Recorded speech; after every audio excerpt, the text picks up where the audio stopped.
Good afternoon. On behalf of the Pepperdine School of Law, I'd like to welcome you to Panel 4, which I will moderate. We have three highly esteemed authors and professors with us here today, and we also have Robert Goulder, who will be providing commentary on the papers. Starting also highly esteemed. With Ruben Avellana. We'll take comments from the panelists once they've been called. Starting with Ruben Avellana. He is the Irwin I. Cohen Professor of Law and Director of International Tax LLM program at the University of Michigan Law School, where he specializes in corporate and international taxation.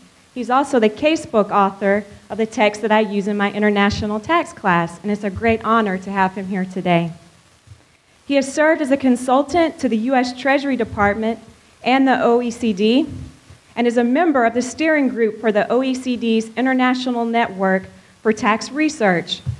He is also the chair of the AALS Tax Section and trustee of the American Tax Policy Institute, a fellow of the American Bar Foundation, and an international research fellow at Oxford University's Center for Business Taxation.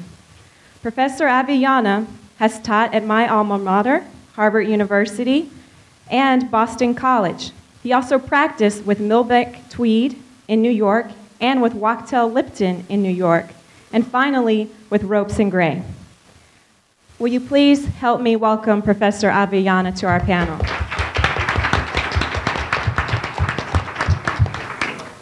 Next, we have Allison Christians. Allison Christians is the H. Hewart Stikeman Chair in the Law of Taxation at McGill University.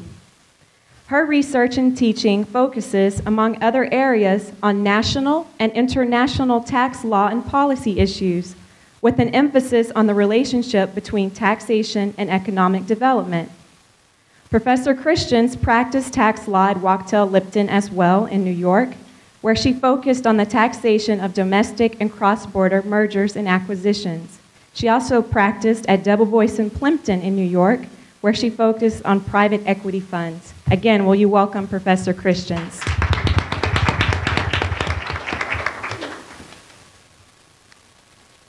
Last but certainly not least, we have Susan Morse, who is an associate professor of law at UC Hastings College of Law. Professor Morse studies and writes about international tax policy and tax compliance.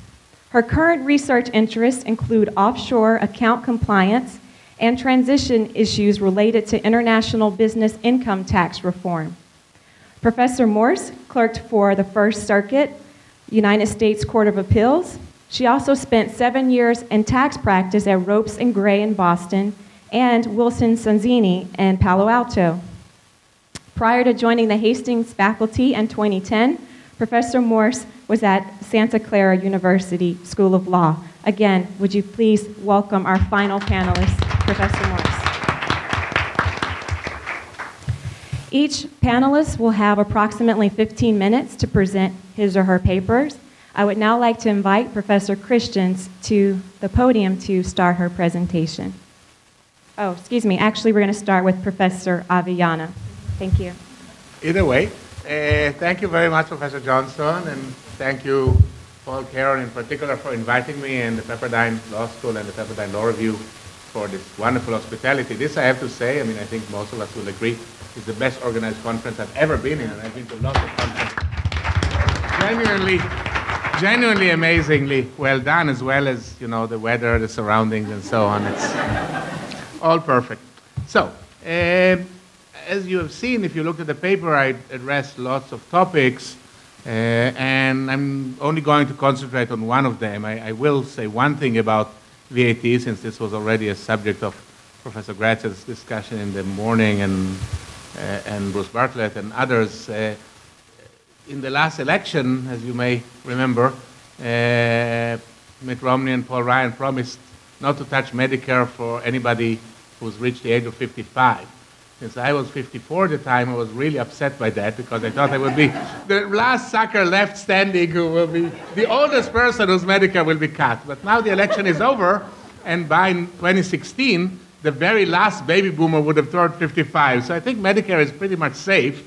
And as a result, I think our budget deficit whole, which is scheduled to reach, the debt is scheduled to reach something like over 200% of GDP by the early 2030s, cannot realistically be fixed without raising taxes. So I join Professor Graetz and Professor McCaffrey and others in advocating a federal level consumption tax. Having said that, let me move on to international, which is what I mostly want to talk about. And as you've already heard from Martin Sullivan, the hot topic in Washington now is this whole debate about territoriality and exemption and deferral and so on, as usual.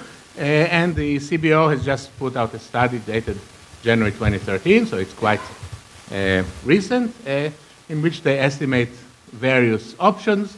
And one thing that's interesting is that they have kind of the two extremes. They have complete abolition of deferral on one hand, and then they have pure territoriality with no anti-profit shifting or other devices and no interest allocation and none of the nice stuff that Marty was talking about.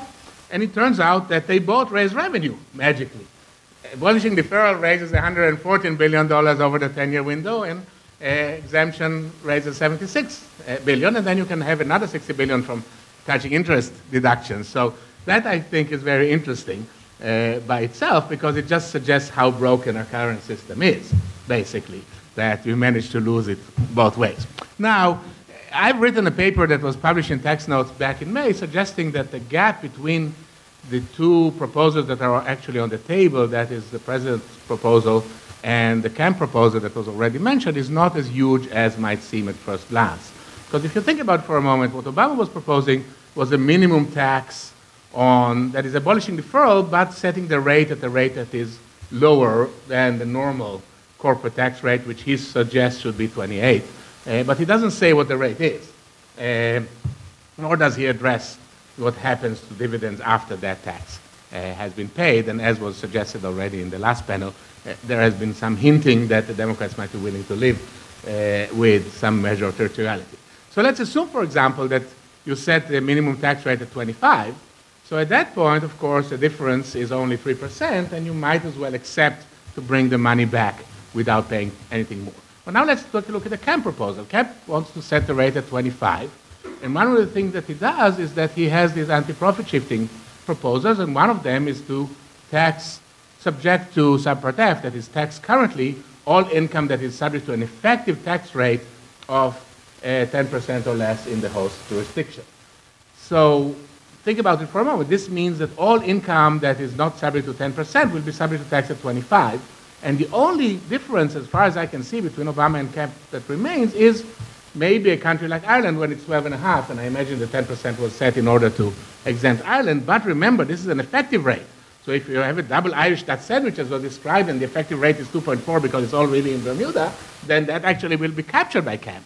And so I think that as a practical matter, there's some room for compromise between these two proposals, and I'm not sure that it really is so extreme as might happen, which might suggest to us that something might actually be done about this in the near future, although who knows. But in any case, I hope it will, because the current situation is not very palatable, where, as was also described in the last panel, there's a lot of money sitting offshore tax-free. Now, let me say one thing about that, because I think it's useful to say, and this relates to another thing that Professor Graetz said in the morning, which is that there's no pot of gold in this particular tax reform effort. Well, I actually think maybe there is. I mean, I'm not sure how big it is exactly, but there's a potential pot of gold. The pot of gold is the $1.7 trillion that are sitting offshore at the moment.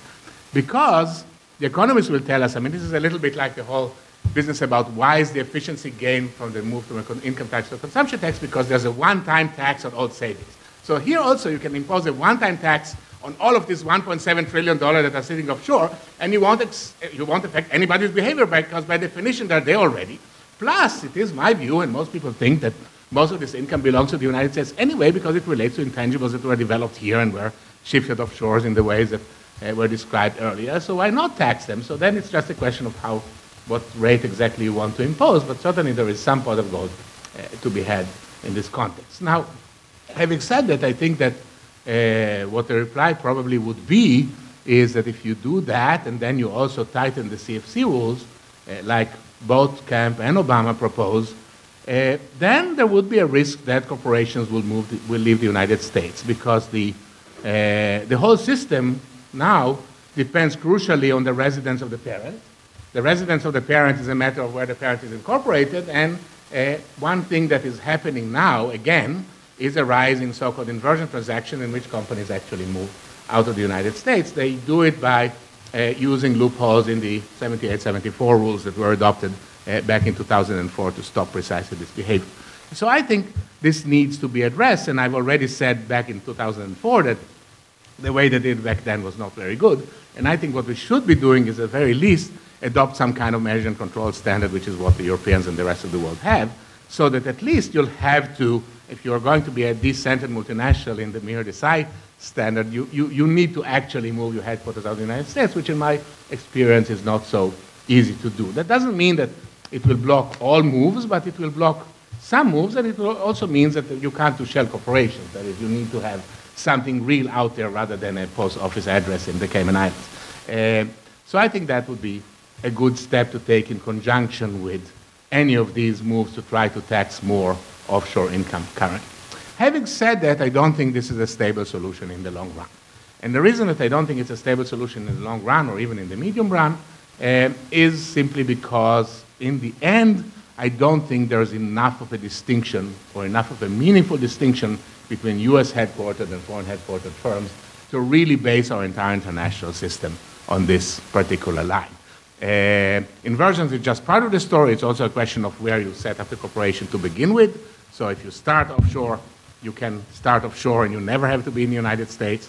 And as was said earlier, I mean, the multinationals is decentered. So yeah, I mean, maybe there's a meaningful distinction between GM and Toyota and Volkswagen, but I'm not sure that I really buy it, at least not as we go on in the 21st century.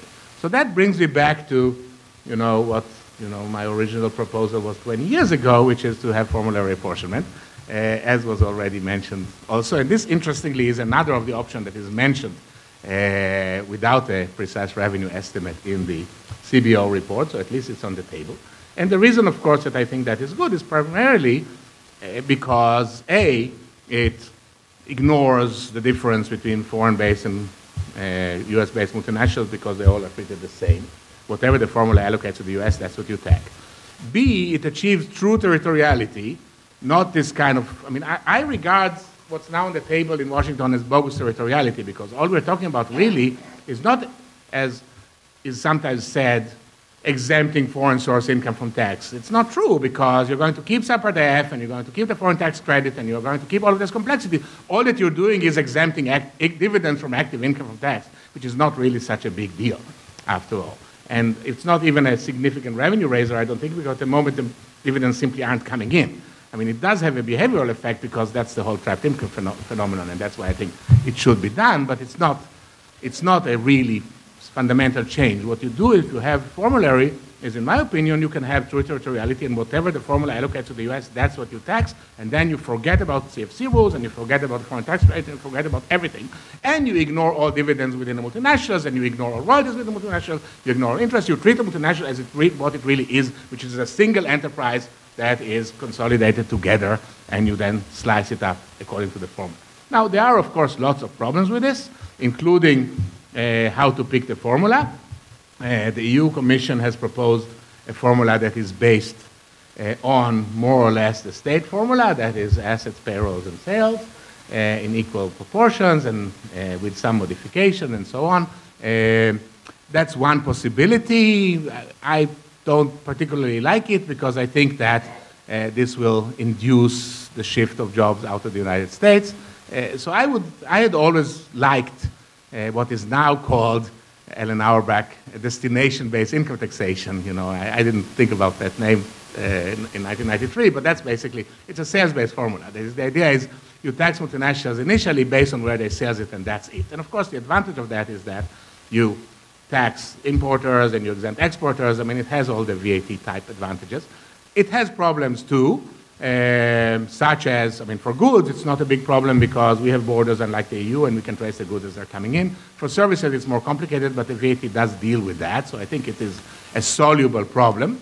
And I think it's a big revenue raiser, a very big revenue raiser potentially, although they didn't put a number on it. And it does away with all of this game playing, fundamentally, and I think it's also a simplification measure. So this is what I would think we should work on. Now, there are other issues with it. So, for example, what about treaties? So the treaties all say, Article 9, you have to do the arm's length standard, and now the OECD has nicely applied this to Article 7 too, so even if you have a branch, the same thing applies. But I actually think there's a way of doing this, and this is what Mike Durst and Tim Klausing and I proposed with legislative language even in the Florida Tax Review back in 2009. And that is to use comparables to the extent that comparables can be used. That is, there are all kinds of routine stuff that can be used by using comparables. But then the big problem with national is that you get a big residual, and that's where most of the money is. The residual comes from intangibles, or it comes from internalization of costs, or whatever it comes in, doesn't matter. But this big residual cannot be allocated by using comparables because by definition you can't find it. I mean, you allocate by comparables whatever you can, and that's what's left over. And so then you allocate that by formula, and in my opinion, this is simply, we will say that this is consistent with the arm's length standard. Why? Because the arm's length standard says that you're supposed to set the prices based on what unrelated parties would hypothetically have set them. Once you don't have comparables, nobody can prove that this is not what people would have set at arm's length because comparables don't exist. So therefore, whatever formula you choose, that's the right formula, and that's it. And I think that this can be done, in fact, in my opinion, unilaterally, and the rest of the world will go along, because if they don't, since we only tax based on sales, every single other multinational will put their entire income in the United States, which is not too bad either. Thank you very much.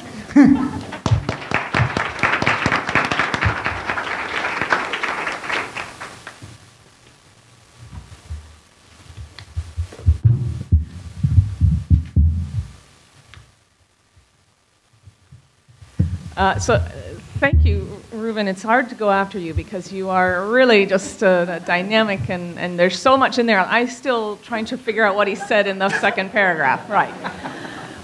So let me first add my thanks to the organizers, Professor Johnston, for our panel, but the organizers of the event. It really is a spectacular day, and of course, as you know, I'm an outsider among you. I have infiltrated from inside out and back in again, but here I am being asked to give advice to President Obama. Well, I'm delighted to give advice. So I don't think he's going to listen to me, but I'm delighted in any event to have the opportunity. Okay. The first Obama administration oversaw the enactment of two reforms that blow apart some ideas that we have about the tax state. And if my conversation this morning in the hall is any indication, some of you may not know one or both of these. You just might not even know about them. So I'm pleased if that's all I do today is just educate you about your own law.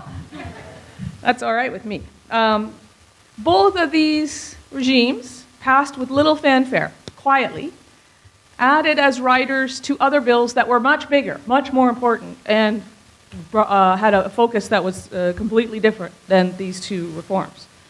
That has led both bills to be seen as having been stealthy, right? Seeing things happening in the dead of night, not subject to a lot of discussion.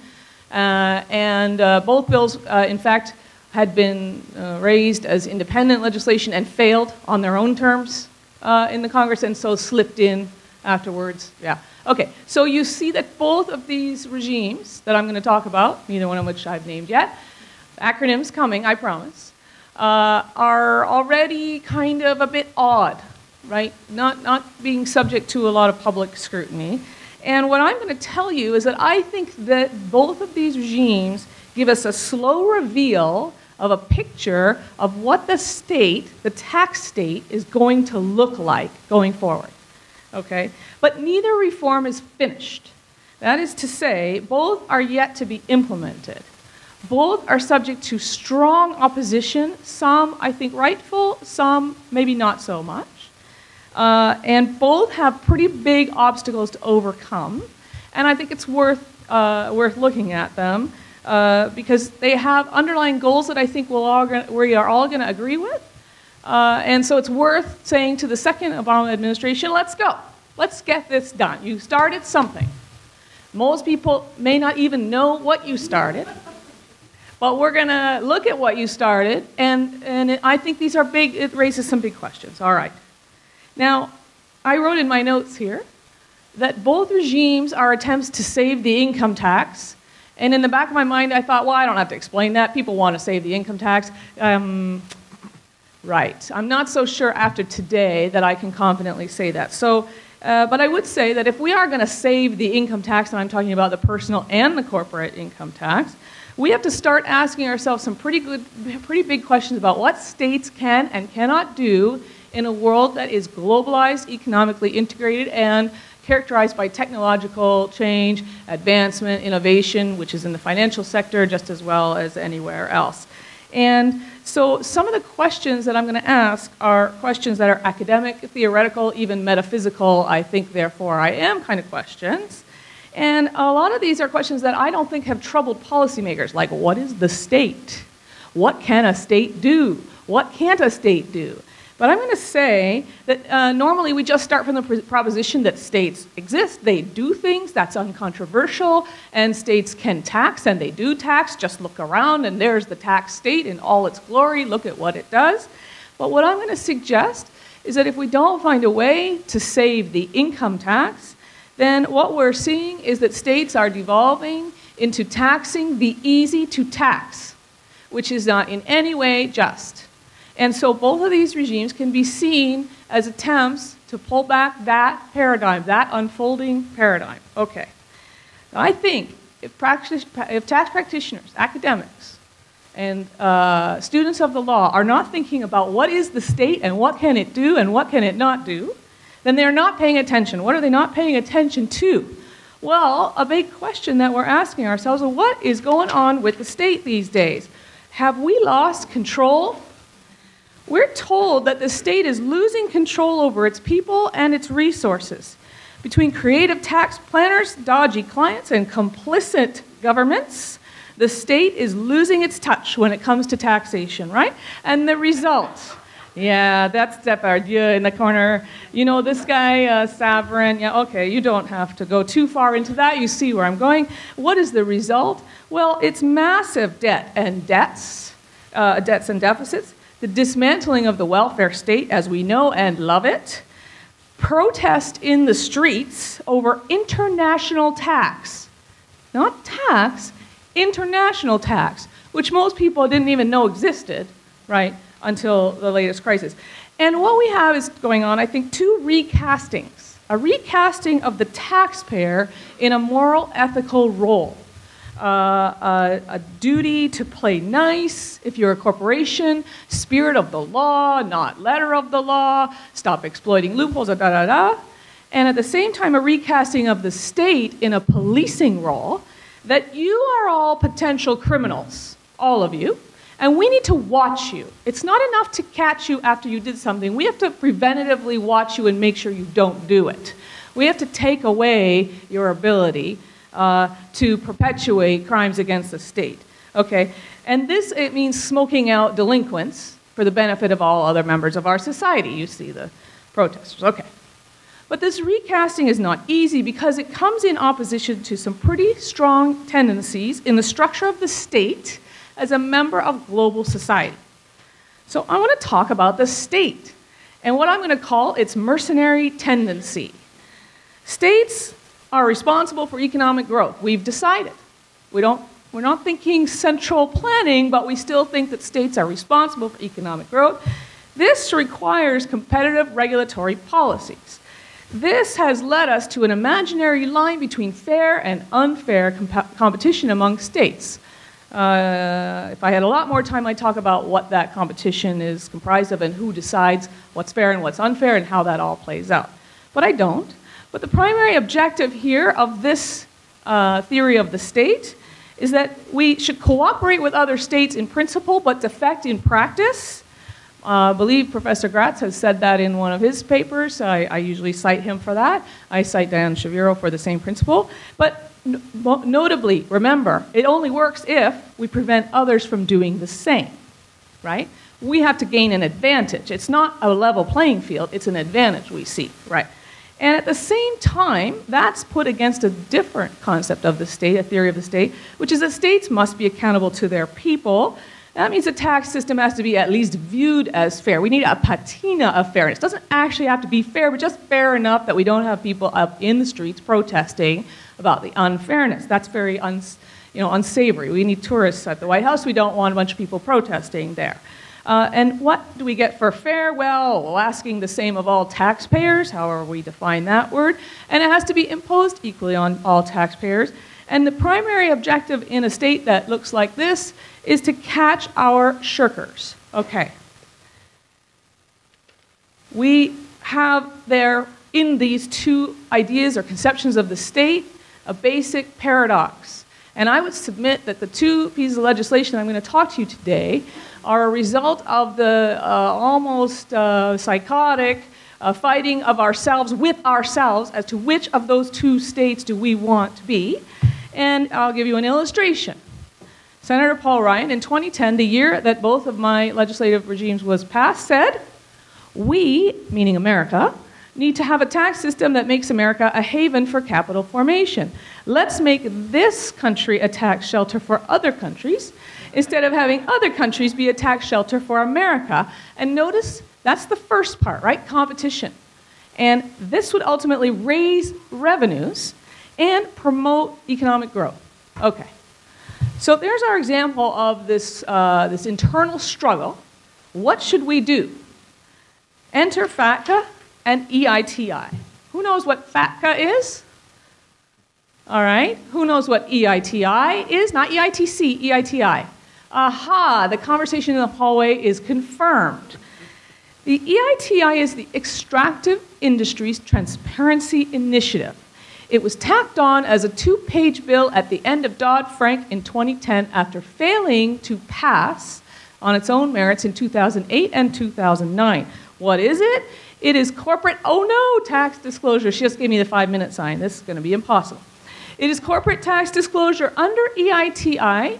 Publicly listed companies in the extractive industries sector, oil, gas, minerals, yeah, will be revealing to you, the taxpayers, the shareholders, the stakeholders, civil society, all payments they make within the company and to other governments. In other words, they will be revealing their transfer pricing actual outcomes and the actual tax, not book, actual tax payments they make to foreign governments.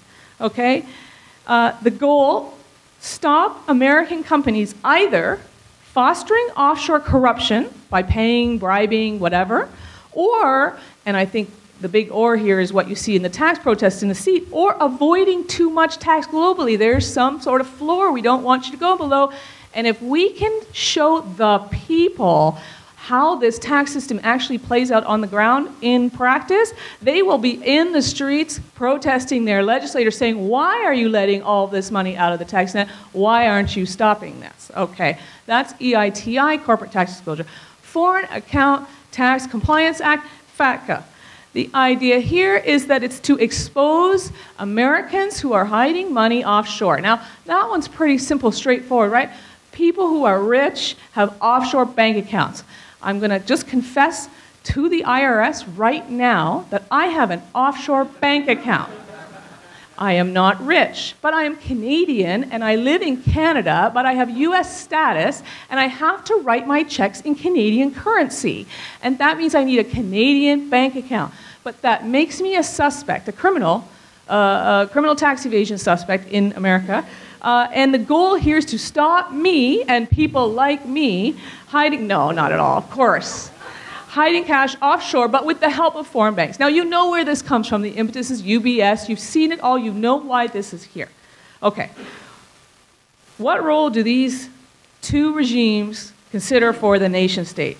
Well, we have a conceptual boundary of tax sovereignty that's being stretched.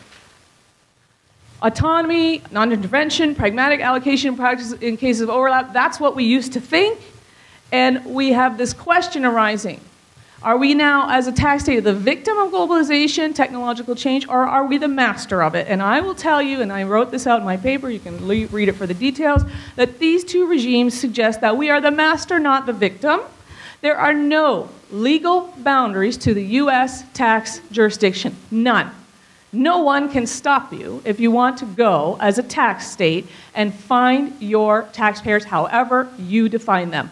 That is, I think, a big step.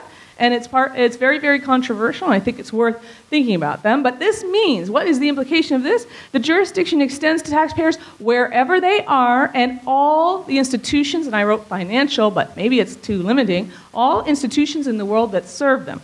We have the ability as a tax state and the obligation of a tax state to go after all of these actors, right? And the question of capacity, can we do that, has now been answered in the affirmative, which should raise for you the question, why did it take us so long? Why have we been letting people out of this tax net for so long when we've had this capacity all along? What was stopping us before? I would say that the answer here is that we've now decided we can, not only can we, but we should exercise this dominion. And so here are my two advices. Do I have 1 minute? I see it coming up. EIT, implement it and then expand it. Reasons for pessimism that EIT will go forward. Industry opposition is delaying it and may kill it. Anonymous incorporation thwarts transparency. As long as you have anonymous incorporation, you are not going to have EITI. Read my paper if you're not sure why that is. Reasons to press forward, because stakeholder interests apply equally across the board to all industries. So obviously the answer is, to get a level playing field, you've got to have disclosure for all corporations, public corporations. Why not disclose all intercompany payments and all payments to foreign governments? Then we all know we're on the same page, right? Saving corporate income tax, I think, might be impossible unless we do this under public pressure. That is, if we, the people, don't get exercised about what's going on with international tax and the multinational corporation, then what is going on will be the disappearance of the tax of the multinational corporation. Okay, my advice, let's see what we get from Dodd-Frank. Let's get those rules implemented already. It's taking way too long. Let's go. And then let's expand it to its scope to all US public companies. All right, FATCA, fix it or forget it. You've got some big problems here, big reasons for pessimism. It's a one-way street. It's only designed to catch US tax evaders. The US is extremely attractive to foreign tax evaders. It will not stop offshore. It will not work as long as the US is playing tax haven, which it is. Reciprocity is an aspiration at best in FATCA. She says, please conclude. It's so polite.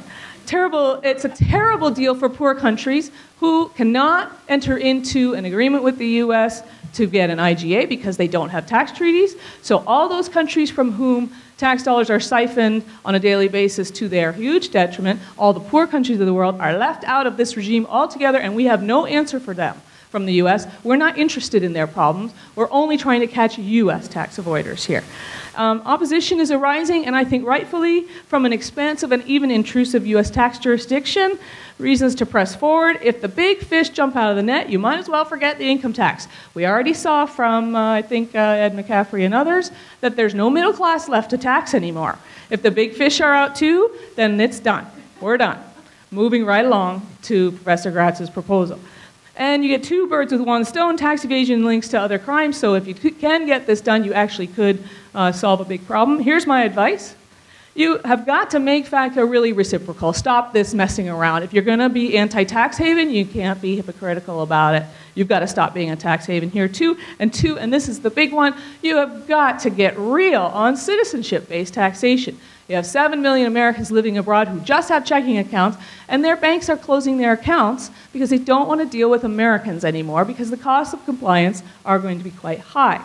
You've got to switch to residence-based tax, and here's my appeal. Look, if all the other countries in the world did citizenship-based taxation, what would the tiebreaker be? It would be residence. Let's just get it together. We're the only ones that do citizenship-based taxation. Time to understand that that just does not work in a world of dual citizens, and you are, in effect, restricting Americans from going abroad. How is that in the US interest? I don't see it. There are some relatively easy fixes. Two lines, here it is. Same country exception, high tax kick out. Thank you very much.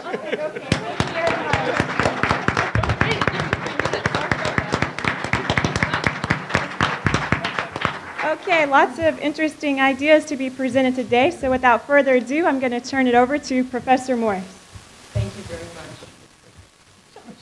Thanks to everyone here. It's so great to be a part of this fantastic event. And there have been a lot of big ideas today, which I have really enjoyed listening to. I am going to send off the last of the papers here with a more modest idea, but it has an advantage, which is feasibility without congressional involvement. So it's worth listening to, I think. It is about transfer pricing. But before you decide to nap, let me try to add some context. We know from the earlier portions of the day that our fiscal needs indicate that tax rates are going to go up. I don't know whether that's going to reduce work effort or not. And in fact, in the corporate context, I'm not sure that higher US tax rates will really have the effect of driving actual economic investment as opposed to tax profits outside the US. But high tax will definitely increase planning. And my paper is basically about tax planning enabled by complex implementing guidance. And the opportunity that tax administrators have to reduce tax planning's options through smart regulation. Now, the transfer pricing regs, which try to protect the US corporate tax base by policing intercompany pricing, and I don't think I know anyone who thinks they do a very good job of that, but that's what they're trying to do. They provide my case study. But the point translates. There are tax regs out there that say, no, no way, nice try, forget about it. One example is the 382 net operating loss regs with a little asterisk for the recent Solyndra bankruptcy kerfluffle. Another example is the passive activity loss regs, I suppose, with an asterisk for real estate. But the transfer pricing regs, like the 704B regs that Karen Burke mentioned earlier, basically say, maybe, if you say so, what do you think? And I guess we can work with that. In other words, they give taxpayers way too much wiggle room. We should change this. And in partial response to Steve Banks' presentation earlier, I think we should be prepared to do so unilaterally, although acting within the shadow, I suppose, of the realization that there are multinational discussions going on about related issues.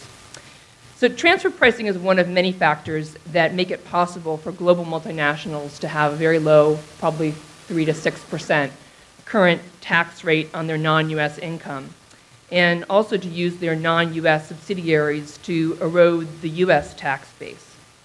Transfer pricing is a big regulatory target because there's a lot of discretion provided in the rules, which simply say that the commissioner has discretion to allocate so as to clearly reflect income among related parties. Yet the existing regs are so complicated that they give taxpayers a lot of planning options, and IRS enforcement efforts just can't keep up.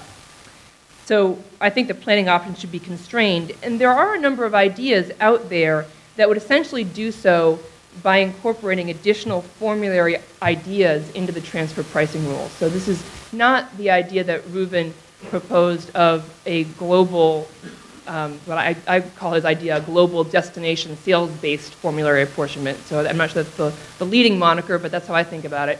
But these are incremental ideas that would change certain elements of the transfer pricing regs to restrict taxpayer options. So here's one example. Stephen Bank talked about the Google offshore structure.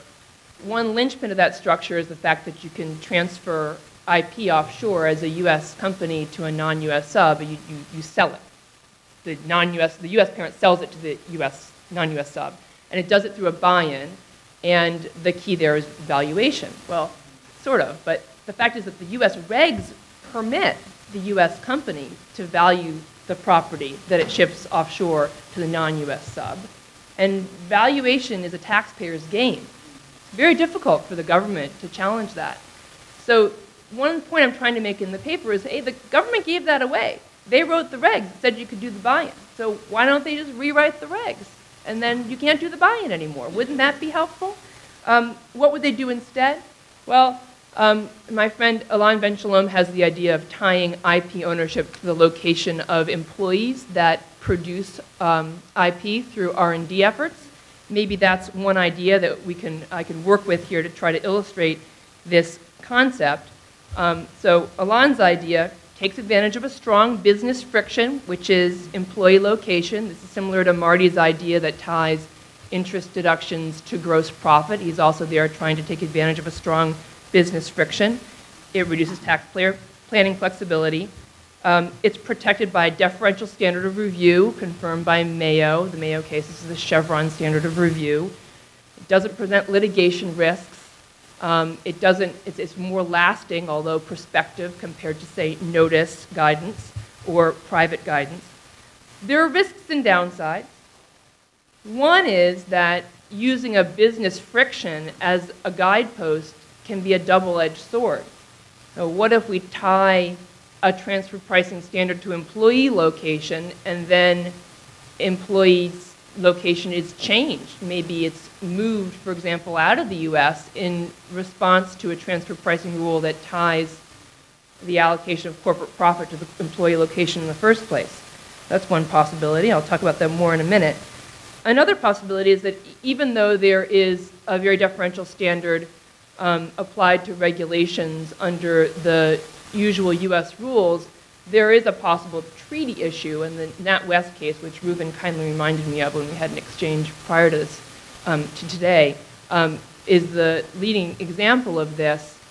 What if treaty partners object? That doesn't meet the arm's length standard. Here I am saying, and I agree with Reuben on this point, that there should be room under the arm's length standard to define it in a way that doesn't give away the store. But maybe other countries don't agree with the way that Alain, for example, would allocate intellectual property ownership. Would they object? Would there be NatWest-like litigation that didn't reflect the treaty partners' meeting of the minds when they executed whatever relevant treaty there was? So to these objections, I would say, first to the double-edged sword. It's kind of a matter of almost religion, I feel like, whether you believe that if you, say, allocate according to employees or allocate, as Reuben would, according to sales, whether that would affect taxpayer behavior. I'm not sure I read the available empirical literature to suggest that it definitely would. And I guess that I feel comfortable with this level of incremental proposal, partly because it seems like a lower risk strategy to me than overall global formulary apportionment. It would be a component of the way that we allocate profit, for example. It would likely be less salient and have more of an impact, therefore be lower risk. And also, as you can read between the lines of what I'm saying, my religion is not necessarily that putting a big emphasis on, for example, payroll-based allocation definitely would result in actual employees moving places. I'm not sure that that's clear that that would happen. Second, on the treaty litigation point, here's the thing. First of all, you could take steps to mitigate litigation risks. You can talk to treaty partners, for example. You can figure out what their position is. You can try to get them on your side. And it may be that some of the clearer rules that would give taxpayers fewer options would actually allocate income away from tax havens, but not necessarily allocate income away from treaty partners. So it's possible it would fall out. They don't have much to object to. But even if they did, here's the thing. The job of Treasury and the IRS in, for example, the promulgation of transfer pricing regulations is to provide the first line of defense against tax-based erosion. So I'm really just trying to ask them to do their job. I would like them to use this primary tool of regulation to say no more often. Thank you.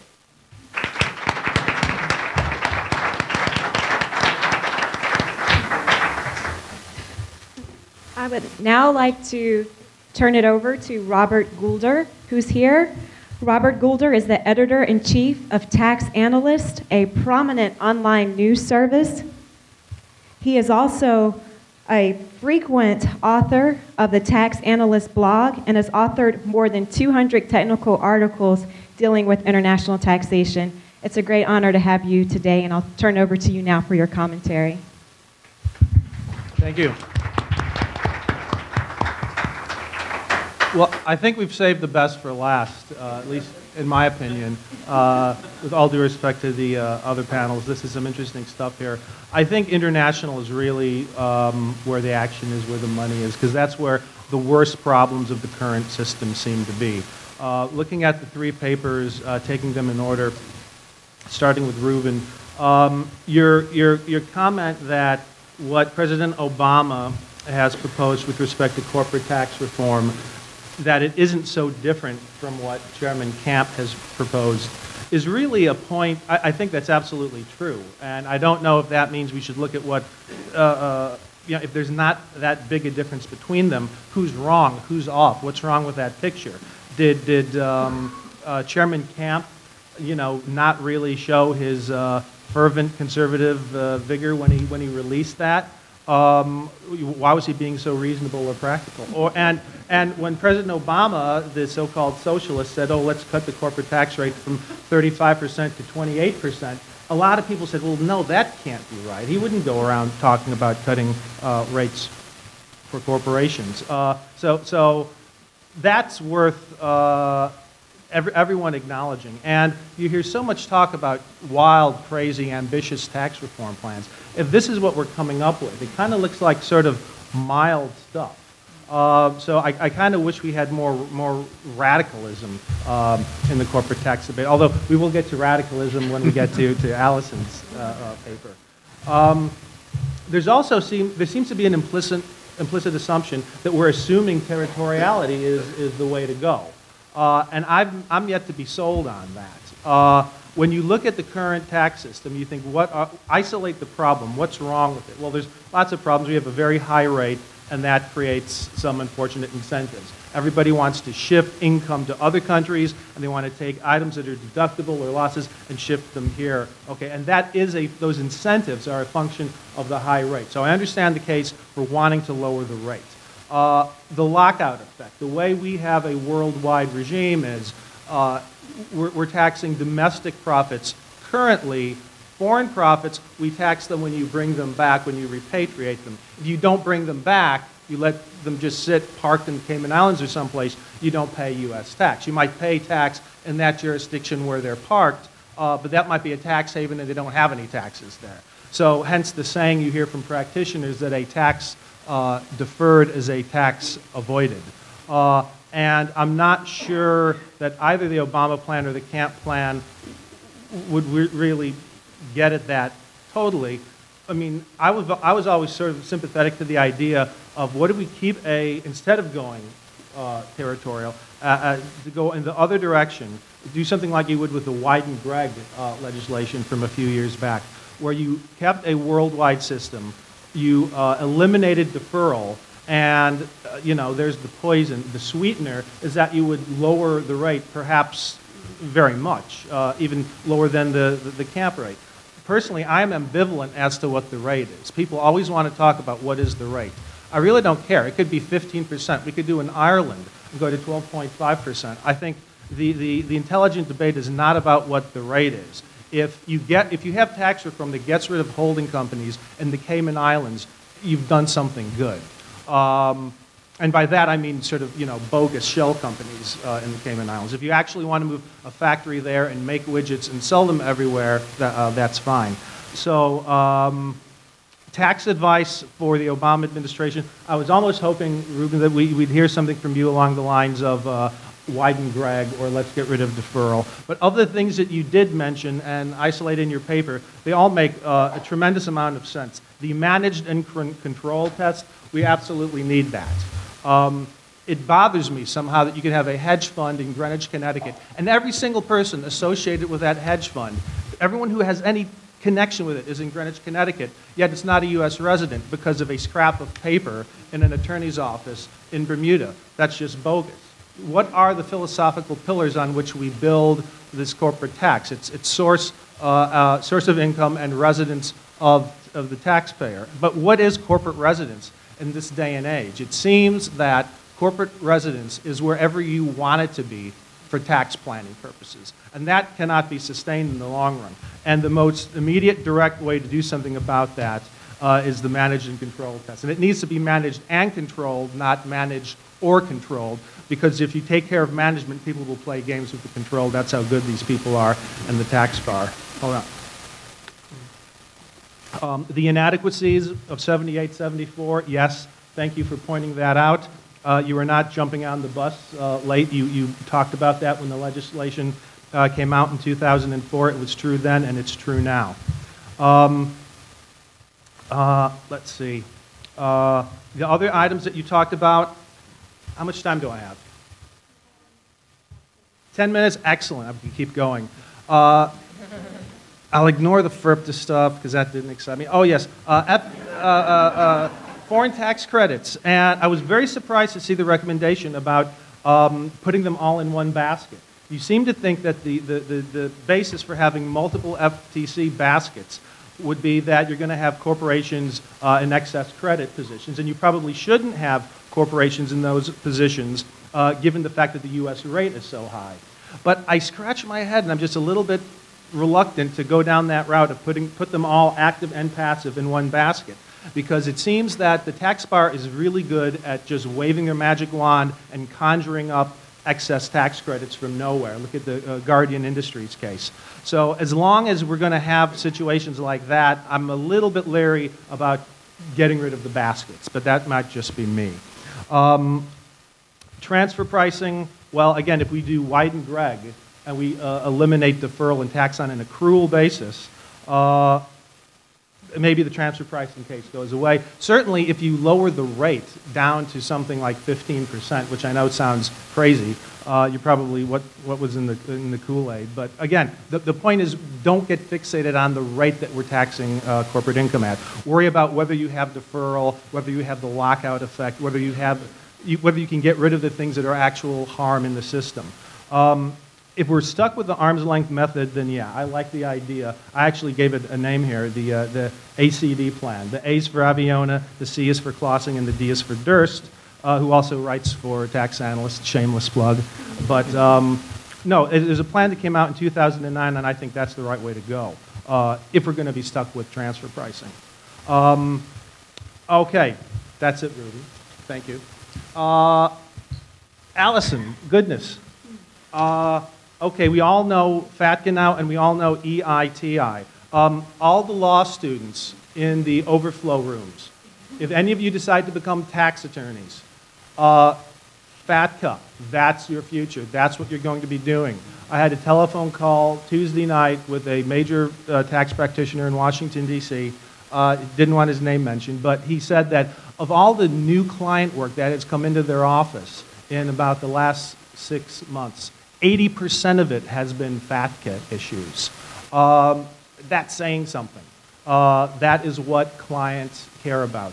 It's big, it's scary, it's onerous. It's the United States telling foreign financial institutions what they can and cannot do.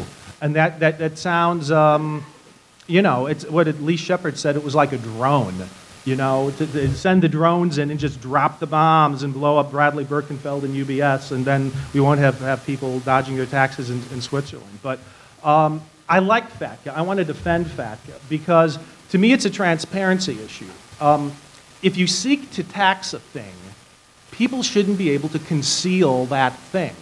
You know, if society decided they were going to tax golden retrievers, you know, you can't go around concealing your golden retrievers. Whatever it is that you're taxing has to be out there and visible and subject to the tax. And it really is amazing that this hasn't been done sooner. You know, think about it. I live in Arlington, Virginia. If I go down the street in my go down the street near my house and I set up a bank account and I get interest income, how does the IRS know about it? Well, through reporting. Yeah, but if I can somehow get hire Bradley Birkenfeld and have the money be in a bank vault in Switzerland, all of a sudden the income from that account, you know, the IRS can't see it. And yes, according to the rule of law, I have to report it on my tax returns. Well, guess what? You have tax enforcement on the honor system. And you never really want to have tax enforcement on the honor system because you're just not going to get good results. And that is where I think FATCA rings true. We're the only country doing it now.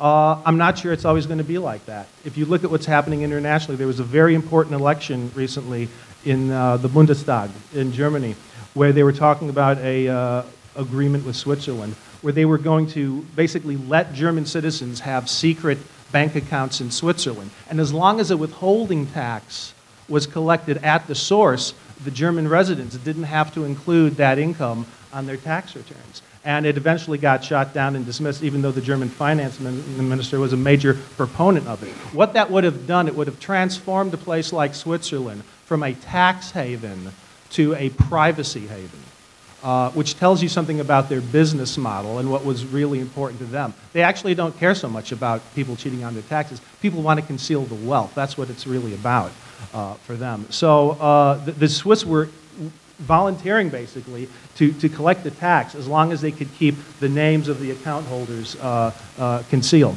That didn't pass. So Germany's not going to do it yet. All of Europe's in austerity. People need the money. This is a tax gap issue. You know, nobody wants their taxes raised, yet the government needs more revenue. Isn't the most logical thing to try to collect taxes that are already due and owing under current law? Really, FATCA is a tax gap issue. And every other country, I assure you, has an interest in doing that. They are all watching FATCA. If we have the same conference 10 years from now, in 2023, there's going to be a panel about how you harmonize, you know, the 20 FATCA, thank you, how we harmonize the 20 FATCA regimes that are in place. Because I guarantee you, the UK is going to have one because Brits all stash their money in the Isle of Man. The Japanese are going to have it because people stash their money in Singapore. The Italians are going to have one because people stash their money in San Marino. So on, so on. You're going to see a lot of this. There needs to be a multinational framework for harmonizing these things, because I assure you, the big banks of the world, they don't want to have to comply with 20 or 30 different FATCAs. They only want to comply with one. So maybe the United States, by being big, by being bold, you know, maybe we've set the example. And if we can get it right, then other countries can just emulate us. So I feel bad for you if you know, the IRS gives you a hard time, or if your bank decides to cancel your account, because that's what's happening. We're seeing more and more foreign banks are just saying, we don't want to take business from Americans. What does that say about the world when you know, what kind of a business doesn't want to serve you? It would be like going into a Starbucks and they say, well, sorry, we're not going to give you that, you know, hazelnut latte. That's their business. That's what they're supposed to do. They want these accounts, and they're actually turning them down because the compliance burdens of FATCA are so scary. EITI, yes. From your lips to God's ears. Let's do it. Country by country reporting is what it's all about. If stateless income, thank you. If stateless income is a problem, you know, doesn't it figure that maybe taxes really aren't being paid anywhere if no country can claim jurisdiction over the income to tax it by source or by residence? It's just for the extractive industries, expanded to everything. It's transparency. Where you don't have transparency, you will have corruption. The two go hand in hand. It's a marriage of convenience, really. And I was told I need to conclude. So, Susie, I conclude with you, and I apologize if I've given you, if I haven't budgeted my time here, but transfer pricing is really the big problem. What do they say about World War II fighter pilots that were getting shot at? If you're getting flack, you know you're over the target. You know, you're getting flack because transfer pricing is right over the target. It's a non-system. It's unenforceable. The IRS is not equipped to deal with this, and the courts are not going to help them. You look at the case law, you look at NatWest, you look at Xilinx, you look at Veritas. All of those cases send the message that the system really can't cope with the transfer pricing abuse that's going on. And there's another case that just came out. In fact, Tax Analysts broke the story earlier this week about the Amazon case. It's a $1 billion transfer pricing case that's being litigated. So to the attorneys in the overflow room, transfer pricing and FATCA, that's your future. Thank you.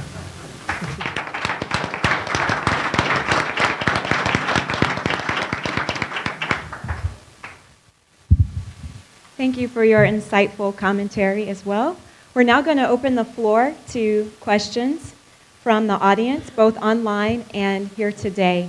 If you have completed a note card with a question, please feel free to pass it down to the front to one of our law review members. Otherwise, if you'll just raise your hand if you have a question.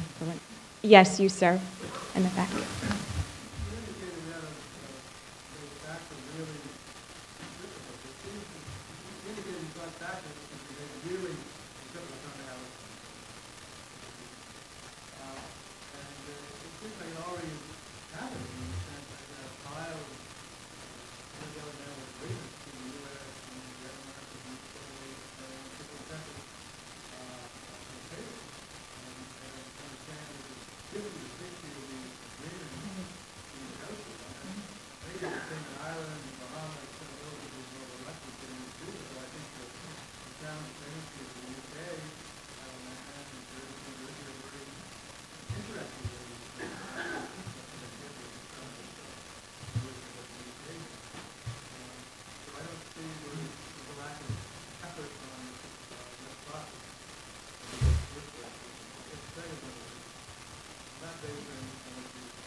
Sure. Okay. So just to answer the first one, it looks reciprocal until you read it. So it seems reciprocal. It calls a reciprocal agreement, but if you actually read the IGA, you'll see that it's not reciprocal. It's only reciprocal in aspiration. And if both, all of them. Just you have to read it. You have to read the fine print. And look at 6049 and the updated regs, and you'll see what I mean. And I detail it in my paper, which is in your packet today. So happy to talk to you more about that later. Why don't Canadians want to file their tax? I don't know. I mean, I'm obviously not, I'm not a well. Here's I think the bottom line. What you have is kind of a funny thing. You're a U.S. citizen if one of your two parents was a U.S. citizen, even if you were not born in the U.S. And you're a U.S. citizen if you were born in the U.S. but you didn't grow up here, and so it's not. It's actually not people who are coming of age now that should be upset. They know what's going on. It's people who have been in Canada for 50 years, have never filed a tax return in the U.S. because they didn't know. I mean, I always think, of course you know, right? But most people really just don't know, and so they find out, and then the penalties are quite onerous, and some of the stories are quite onerous, including a woman whose disabled son has U.S. citizenship and he can't.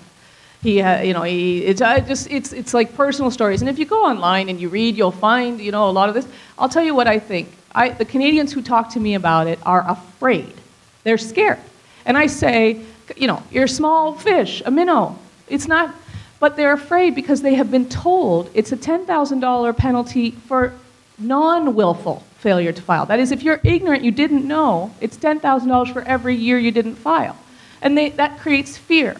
And then the other, I think, piece of that is that a lot of things that you would not think of as problematic are, for example, if you have a pension fund in Canada, it might not be a pension fund in the US, it might be an offshore trust. And now you have an offshore bank account and an offshore trust, and a lot of that stuff is going to be taxed on a current basis. It's not deferred. In the US, it's not deferred. So you have a savings account in Canada, a new tax-free savings account, which I can't have. Well, at least I can't have tax-free because I have to pay the tax now. Is that a big deal to me? No, I'm kind of a tax geek. I like it's kind of fun for me. But I think it's very intimidating, and it is a huge compliance issue, and it is most especially a compliance issue for people who didn't know until 2010, which is when FBAR became an IRS issue. Before that, they weren't enforcing the FBAR, right? They weren't enforcing it, not at least regularly. And so you have 1 million or so, maybe 2 million in Canada. You have about a 7 million population of American citizens living in other countries who now many of them are facing, just big compliance and fear, a lot of penalties and a lot of pain. And for what? Because they don't think they're tax evaders, right? They're in Canada. High tax, which is why I said high tax kickout, but that's for another day. Thank you very much. We have one question here and also one in the back, so I'll start here and then you next. Yes.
Well, maybe I will. That would be I think that would be a big education for me.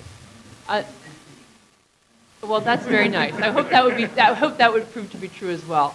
I guess since this is a kind of a call to arms for the Obama administration. Hey, you do have the power to do this, but you really have to stand up and do it. I think I do underestimate the challenges that lie before these folks, and some of them are in a revolving door position, perhaps, and that makes things more challenging.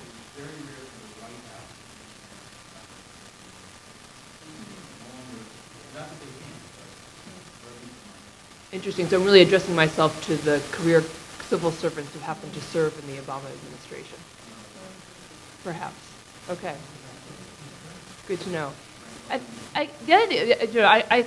story I've heard is the Notice 98.5 and 98.11 story, and the fact that those, especially 98.11, got revoked quite quickly. And I think that if I can speculate, probably affects the way that people think about aggressive guidance in the Treasury and the IRS, and part of the point of this is to try to encourage them to. And the person who wrote it was blackballed by industry when he left Treasury. That's really the issue.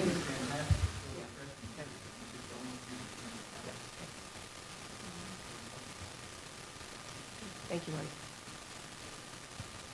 Thank you. Did you still have your question in the back? Okay.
That's a great point as well. We have time for approximately one more question, and there's a question on my left. So we'll take yours as the final one.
No, not comfortable at all. Well, so, let me say a couple of words. I mean, of course, the part of the impetus behind the question is the horrible experience with the 2004-2005 amnesty, where we got 300 billion back, yes, but none of them were invested in creating jobs, which was supposed to be the impetus, and there have been several studies of that. I mean, companies brought money back at the same time that they were actually firing people.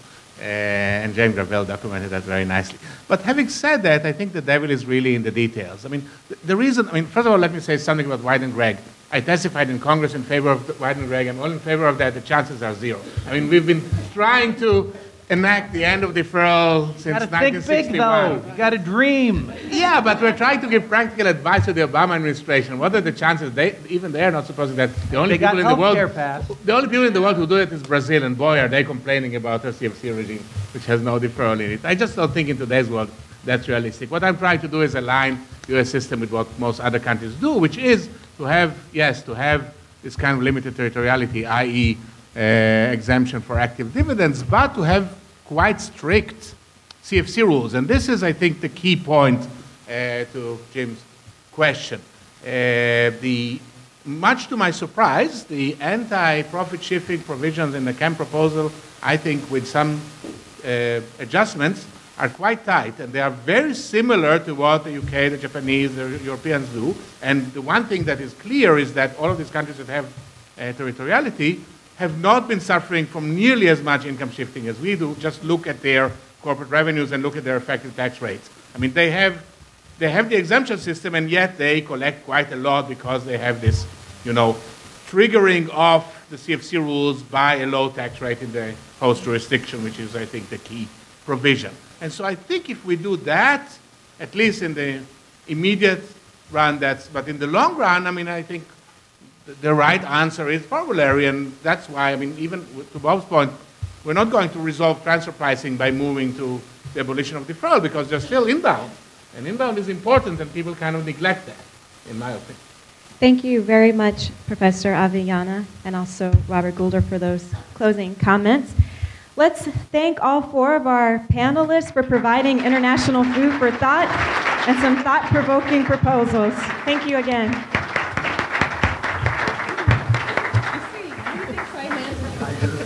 Oh, no. Ruben, I can't get out of that box. What about Bob? I can't criticize. It's totally fine. No, really. No, seriously? It's all right. All right. All right. Yes. Why do you say, well, defend that? Well, to John Samuel. Thank you, everybody. At this time, we're going to reintroduce David Cay Johnston to the stage to offer some concluding remarks on what we have learned today at the symposium. Well, I assure you, you'll be out of here in a lot less than 30 minutes from now, which is what they put on the agenda. I think there are some very significant things that we've heard today if you step back and think about the broader schemes. One of the consistent things we've heard is that in this era of globalization and new accounting rules, both the corporate and the individual income tax system are under assault. That, like that cartoon the New Yorker ran years ago that showed one brontosaurus talking to the other and saying, warm weather, lots of food, we can go on like this forever. Things can change suddenly. And while this is momentarily, a month from now, the 100th anniversary of the amendment that gave us the individual income tax we have, I think it's significant that Michael Graetz started out by pointing out that a lot of people look upon the idea of fair distribution as he put it, quaint. In fact, it is central to these things. It is central to the birth of democracy and the development of the moral basis of progressive taxation.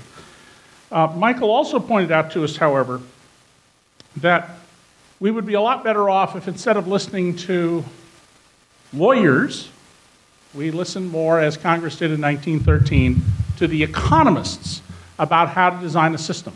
And whether having something closer to 1913, which really means we tax what back then were called surplus incomes through an income tax, and we had consumption taxes for regular services people get, we might find we would have a much better system.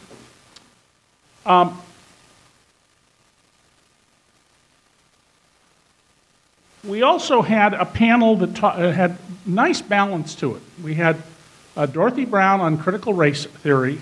We had Francine Littman talk about the poor, and we had Dean Stark talk about the middle class. And all of them showed in what they were doing the same basic point, which is that we are devising rules and reinforcing rules and adding to rules, the net effect of which is overall to shift burdens downward, relieve burdens at the top, and to not raise sufficient revenue to provide the underlying services that are needed by government. And Dorothy argued that because we have these large middle-class tax exemptions that only a minority of people benefit from, significantly less than half of all homeowners get the mortgage interest deduction, real reform is possible. Only 29% of taxpayers get the mortgage interest deduction. I think she's right. Real reform is possible. And Francine suggested that rather than talking about cutting programs that help the poor, we should be talking about how do we strengthen these programs so that we have less poverty. And the numbers that she showed on child poverty, especially those of you who are students listening to this, you should take a look at those and you should think about the world you're going to live in the future. When you're my age, the world you're going to live in if we don't address this issue of child poverty. And David Miller, one of the commenters, brought up the issue that recurred a number of times in this panel today, that we've got to figure out how we deal with wealth. Because with wealth, you can avoid income taxes. With wealth, we distort the numbers. And a lot of this, I would argue, is data collection that we need to figure out how to properly do. And Bruce Bartlett added that point, saying wealth has to be brought into the discussion. Now, wealth, of course, takes us to the gift and the state tax. And we now have this very substantial $5 million per person, $10 million nominal amount you can pass on. As everybody in gift and estate knows, that means it's enormously more than that. I guess the Romneys would be the poster children for that. They put $1.2 million or less into a fund for their 5 sons that had $100 million in it, and I'm absolutely certain that every step of the way it was perfectly legal. Ed McCaffrey reminded us that the best strategy is, of course, this assumes you have enough money to feed yourself and have a surplus income, buy assets that appreciate, borrow against them, and die. Buy, borrow, die. It's exactly correct, and that is, in fact, what we're going to see more and more of, and that in and of itself presents to us some serious questions about the future of the system. One of the most unusual insights today was from Grayson McCutch from San Diego, who pointed out that maybe, just maybe, the way that most of us think about the dynasty trusts and the perpetual trusts is wrong. That the moving factors on that were not what we think they are, and that, in my language, the way to think about it is, gee, maybe this is basically a scam run on the gullible rich to tie up their assets and collect big fees and create potential traps. I was especially astonished because I had never heard this, that there in fact were ways to create dynasty trusts before Jonathan Blattmacher came along with his brother and the expansion of these ideas. And Jim Rapetti reminded us that we need to think about how taxes affect behavior. The one thing he didn't say, he raised the question of, does the estate tax cause you to save or not save as much? And the only thing he didn't say was, there is an argument that the estate tax causes at least some people, people with a target to leave to their heirs, to save more because they have to save what they want to leave plus whatever the tax obligation that they have is. Although at $5 million per person, it strikes me unless you really want to leave your kids a lot of money, that's not an issue. Now, we then went into these two panels on international. And what comes out of that is a recognition that problems there are really not largely the way the public has been hearing about them and that members of Congress have been discussing them. The two panels we had of very erudite arguments were not really in accord with anything you would hear if you went to a congressional hearing in Washington. Steve Bank, who has been working on this stuff for years, raised a simple, elegant question. Is it competition between countries over corporate tax rates? Or is it competition between corporations and governments? And I would add to that the idea that corporations began, the proto-corporations of the Romans and the corporations of the British, in service to the state. Are we now in an era where the state exists to serve the corporations? Karen Burke brought up what she called the elephant in the room. And I think she's quite right. It is pass-through entities. It is this idea of a single tax entity and how this turns out to change all the rules. And it raises a question she didn't raise that I think has to be part of that debate. And that is, if we're going to have pass-through entities, is there a way to have traditional C corporations? Can we make them into some kind of a pass-through entity? And if so, how do we deal with the economic gains from those entities in an era of high-speed trading and other things? Do we have specific dates? Do we say, we don't care how long you own it, whoever gets the dividend and the capital gain, we tax you on it? Should we be rethinking, as part of how the pass-through entities are affecting operations, partnerships, S-corps and whatnot, should be rethinking the notion along in the law of how C corporations are operating? Marty Sullivan, the chief economist at Tax Notes, also suggests two things which I think are not likely to happen. Tougher rules on subpart S. I think the suggestion of tougher rules on tax in Washington is about as popular as a skunk at a Christmas party. And thinking differently about taxing interest. And pointed out that he thinks that the claims on double taxation are overblown, and I think that's absolutely true, but they make for nice, quick political fodder. Oh,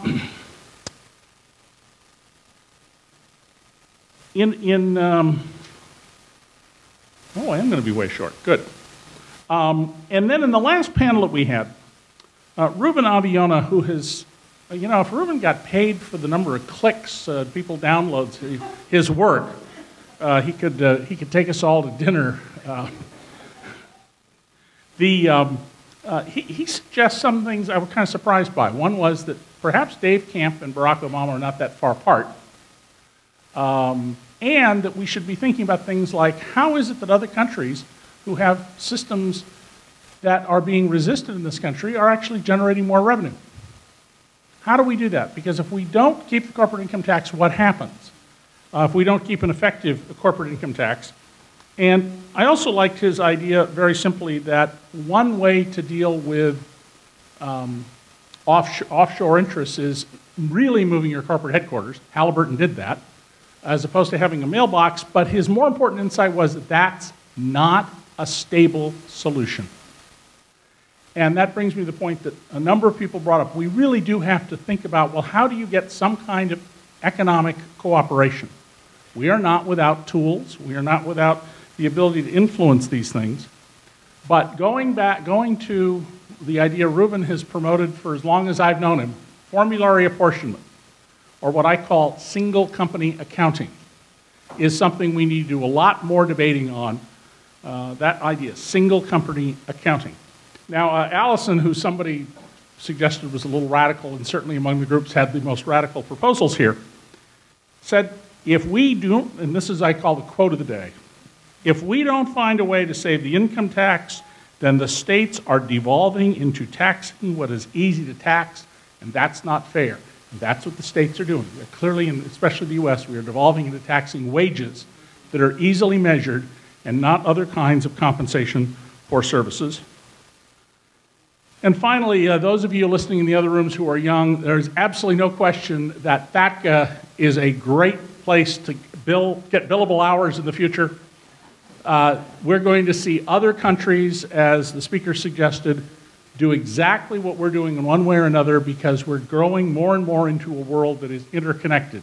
You know, you can go to a ATM in Budapest or Chengdu, China, and put in your PIN and get money out of it.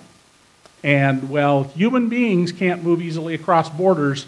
Money, and especially intellectual property, can. So certainly other countries, real countries, countries that have factories and offices and schools and produce economic activity other than helping people evade taxes, they are going to, over time, grow in the direction of what we're seeing. So I hope people today take away that there were new and different ideas to think about, that you have lots of time to work on these, because President Obama's made it pretty clear that in tax reform, he got what he said he was going to get. Tax increases on people above, he said 200, 250, he got 400, 450, political compromise. But he's made it reasonably clear that that's the end of fundamental tax reform for him. Tweaking, yes, but not fundamental tax reform, and Mitch McConnell has said the same thing. We're not talking about that anymore. So you have lots of time to do scholarship, lots of time to learn about these new issues, and go have a wonderful evening.